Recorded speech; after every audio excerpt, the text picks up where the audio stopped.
Bueno, hoy nos toca la segunda parte de la sesión que iniciamos en el pasado video, ¿no? Que es un poco la etapa de inicios de la modernidad en Venezuela, de cómo se van configurando los diferentes actores sociales, las diferentes metáforas sociales, los diferentes imaginarios que van a terminar acompañando nuestra reflexión desde el año 1936 hasta la actualidad.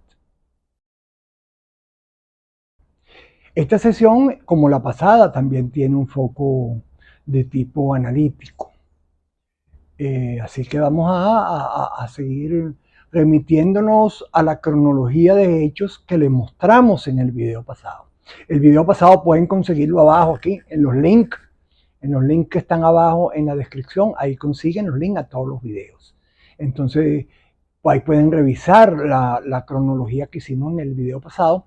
También, por supuesto, pueden ir a la página del seminario, la cual ahorita está apareciendo en el video. Pueden entrar ahí pueden ir directamente a la cronología interactiva. Lo bueno que tiene eso es que ustedes pueden pinchar directamente en los enlaces y les sale reseña de los sucesos. Es decir, les recomiendo que revisen un poco eso. Bueno, en la sesión pasada, haciendo un breve resumen, habíamos dicho que de todos estos eventos políticos habíamos sacado nuestra primera carta, esta carta, la carta del emperador, del hombre fuerte, obviamente Gómez.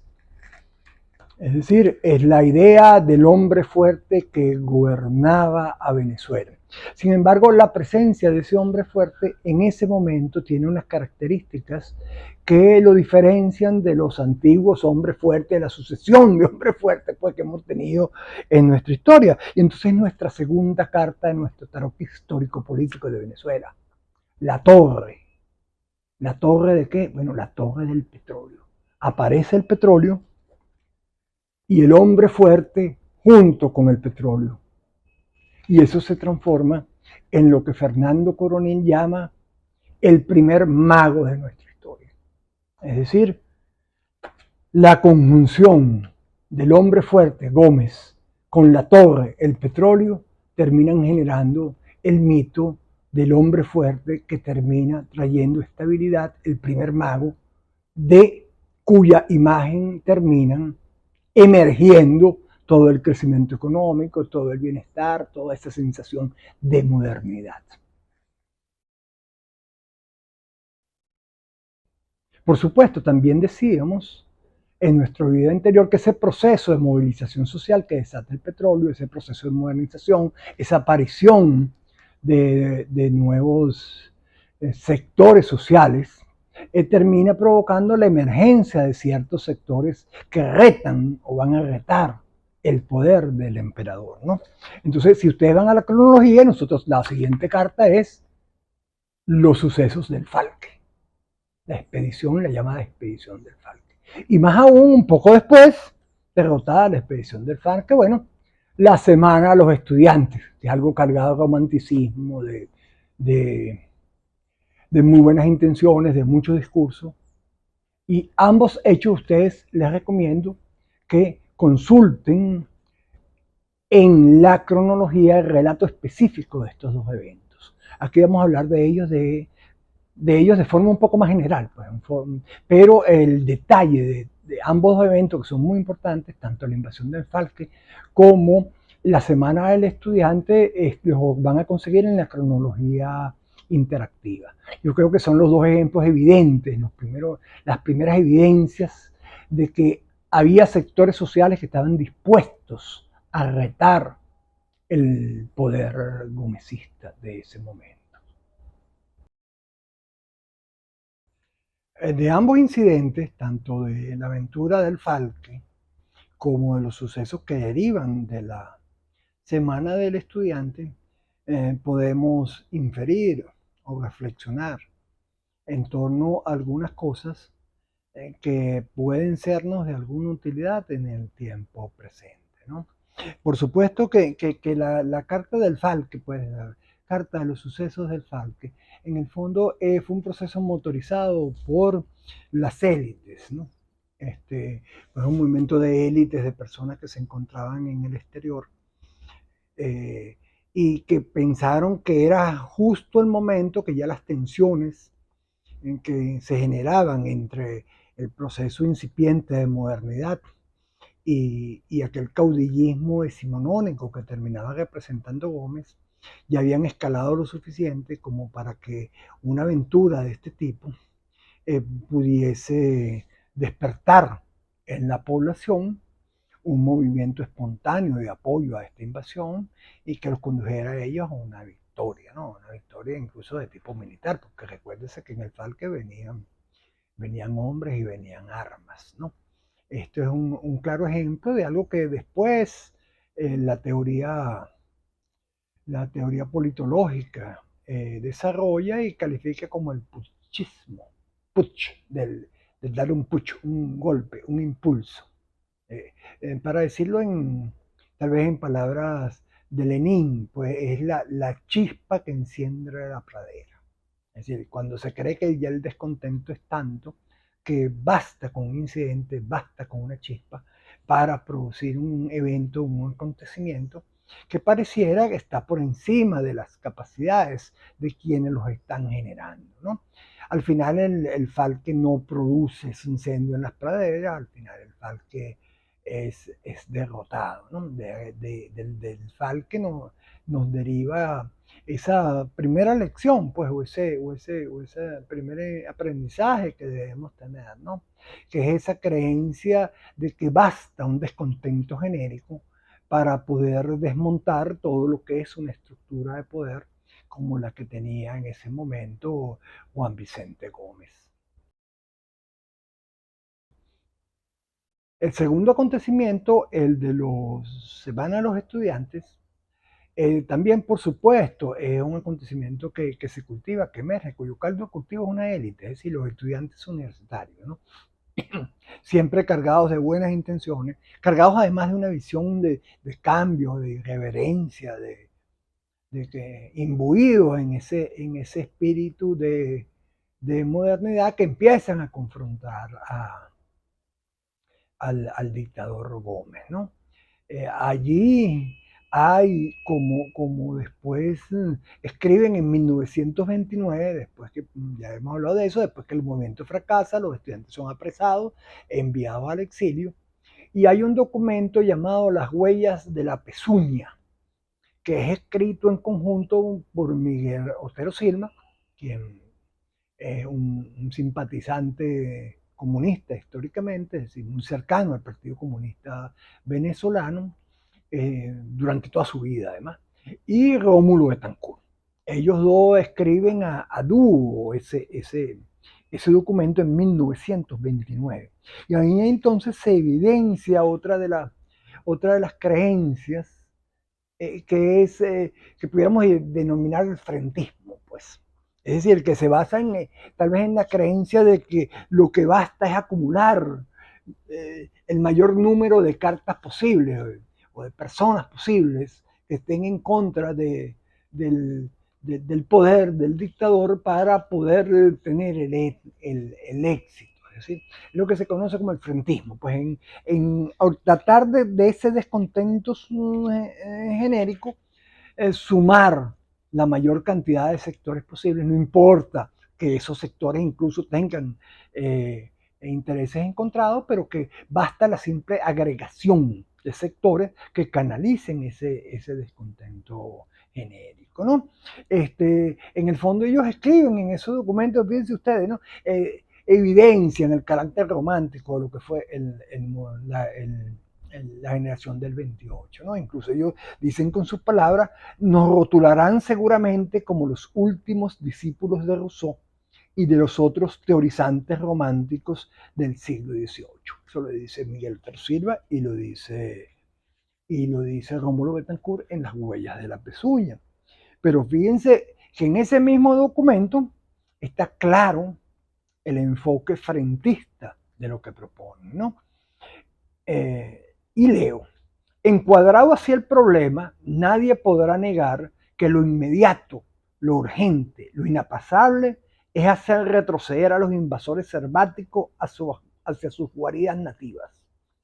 Una vez higienizado el recinto ciudadano de esos rezagos de barbarie, cuando estos no tengan ya su alcance el fusil ni la ametralladora, sino la masa de sus abuelos, los trogloditas, para defenderse de las agresiones de las fieras, entonces y solo entonces debemos encauzar nuestras dinámicas dentro de las normas doctrinarias. Se nos tentó la sugestión de proceder de otras formas, adiestrarnos primero pacientemente en el estudio de las disciplinas científicas de alcance social y luego actuar armónicamente, de acuerdo con un plan establecido. Más aún nos ha detenido siempre, aparte del apremioso llamado de la patria sacrificada, llamando a la acción. Es decir, ahí claramente dicen, nosotros vamos a pasar a la acción, aun cuando no hay un plan definido, no hay un horizonte, no hay una integración armónica de las diferentes fuerzas, porque lo que hace falta es que todos confrontemos al tirano. Es decir, un esquema frentista. Es decir, agreguemos las cosas aun cuando no tengamos todavía definidos el día después, ¿no? Bueno, ese esquema fracasó. El esquema frentista, cuando Gómez fracasó, Betancourt se da clara cuenta de eso y termina unos años más tarde, en 1931, formulando lo que era el Plan de Barranquilla, que es justamente lo que en la huella de la pezuña se decía que había que postergar. La reflexión, la construcción de un proyecto único, la agregación de sectores sociales bajo un esquema de armonización de esos intereses y confrontación con los otros intereses. Eso termina siendo el Plan de Barranquilla. En el primer momento fue un esquema frentista. Súmense, sumémonos, unámonos. ¿Cuántas veces hemos oído la palabra la unidad basta? Si nos unimos todos venceremos. Allí tenemos la historia, tenemos el resultado del frentismo, es decir, no basta para producir un cambio, una ruptura, un enfoque frentista. Hace falta tener también un proyecto político que tenga viabilidad y factibilidad. Eso es lo que intentaba Betancourt con el Plan de Barranquilla. En ese contexto, ¿no?, es que hay que entender el llamado Plan de Barranquilla de 1931, ¿no?, escrito entre otros por Rómulo Betancourt, quien ya había sido miembro fundador del Partido Comunista en Costa Rica. Entonces, en ese documento, en el Plan de Barranquilla, y en uno un poquito posterior, de 1932, llamado ¿Con quién estamos y contra quién estamos?, ambos materiales pueden ser conseguidos en la página web del seminario. Betancourt empieza un poco a tratar de desarrollar lo que yo creo que es el primer esquema o análisis de la estructura de la sociedad venezolana y de las tensiones que la producen, ¿no? Allí Betancourt hace un análisis que se basa un poco en los sectores que sirven de piso o de sustento político al gobierno de Gómez y aquellos sectores que empiezan a emerger contra el gobierno de Gómez, ¿no? Entonces, por supuesto, en un lado están todas aquellas fuentes del poder tradicional, ¿no?, es decir, los grandes terratenientes, la iglesia incluso, por supuesto las empresas transnacionales, el sector militar, que empieza a formarse en la escuela militar de Venezuela, creada solo poca década antes, y frente a ello Betancourt llama a una alianza de sectores y clases que tenga la presencia de los campesinos, de los sectores urbanos o migrantes urbanos, gente que fue desplazada del campo y está terminando viviendo en los suburbios de las ciudades, de los pequeños comerciantes, de la pequeña industria nacional, es decir, de aquellos sectores que en el fondo son sectores subalternos en el esquema de sociedad que representa en ese momento el gomecismo. Como ustedes verán, es un esquema muy influido, por supuesto, por la teoría marxista, pues es una división del panorama político, situando cuáles sectores están con uno y cuáles sectores están con otro, y cuál debe ser el proyecto político de uno y cuál debe ser el proyecto político de los otros, ¿no? Ese es el análisis que uno puede ver en el trasluz tanto del Plan de Barranquilla como de él contra quién estamos y con quién estamos. Por supuesto, en aquel momento, y voy a utilizar palabras también de Betancourt, se trataba de unos intelectuales sin masa y de unas masas sin dirigencia. Pues. Tanto el Plan de Barranquilla como el con quién estamos, contra quién estamos, eh, era, era una definición desde una intelectualidad. Ahora, eso no significaba que orgánicamente hubiese una relación entre la clase obrera y este movimiento que comenzaba a formarse de la generación del 28, ni que los pequeños comerciantes y pequeños industriales estuviesen dando un apoyo irrestricto. De hecho, Betancourt, con un poco de mal sabor de boca, habla con quién estamos y contra quién estamos, que los mismos sectores burgueses, o más bien usando un término poco derivado también del marxismo, esos sectores pequeño burgueses que lo habían aplaudido y que hasta se peleaban por tener las boinas de los estudiantes en el 28, al final terminaron traicionándolo y ellos terminaron solos en el exilio, ¿no? Entonces era eso. Era un movimiento en ebullición de la sociedad venezolana. Había ciertos sectores de la sociedad que como que comenzaban a ver que el caudillismo, que el autoritarismo terminaba siendo un freno a todo ese proceso modernizador que arrancó el petróleo, ¿no? Allí uno puede preguntarse cuántos de nuestros políticos actuales, del sector que sea, son capaces de manejar autores derivados de la teoría de la ciencia social con tal soltura, ¿no?